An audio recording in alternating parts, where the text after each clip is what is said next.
প্রায় ছেলেরাই সফল হয়, সফলতা পায়, কিন্তু হারায় পছন্দের মানুষকে। কেন হারায়? কারণ পছন্দের মানুষের মা খুব চালাক, বুদ্ধিমান। কেন বুদ্ধিমান?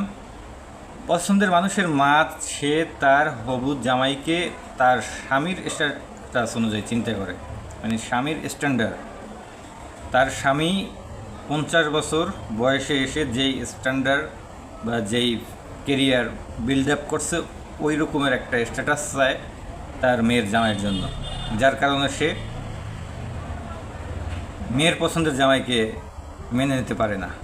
অথচ তিনি যখন তার স্বামীকে বিবাহ করছে, তার সর্বোচ্চ একটা যৌতুক হিসেবে সাইকেল পেতে পারে, সরকারি একটা চাকরি থাকতে পারে, বা ছোট একটা ব্যবসা থাকতে পারে, ছোট একটা ক্ষুদ্র ব্যবসা আর ছোট একটা সামান্য বেতনের সরকারি চাকরি। যৌবনকালে কতটা প্রতিষ্ঠিত ছিল তারা, এটা মানতে চায় না, স্মৃতিচারণ করে না। সে স্মৃতিচারণ করে তার স্বামী বিয়ের 25 বছর পরে যেই সংগ্রাম, চেষ্টা, অধ্যবসায়ের মাধ্যমে সে উপযুক্ত একটা পরিবেশ সৃষ্টি করছে, ওই স্ট্যান্ডার্ডটা তার জানার জন্য চায়। যার কারণে সংখ্যাগরিষ্ঠ ছেলেরা প্রতিষ্ঠিত হয়, বাট মনের মানুষকে পায় না।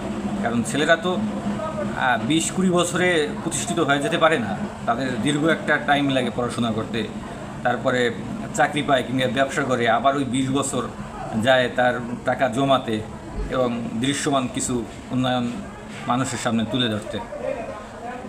তো এ সকল চাহিদা সম্পন্ন মায়েদের উদ্দেশ্যে বলি, আপনাদের জামাইকে অন্তত 45 থেকে 50 বছরের ভিতরে সিলেক্ট করবেন। কারণ একটা ছেলে প্রতিষ্ঠিত হতে হলে 40+ বয়স মিনিমাম প্রয়োজন হয়।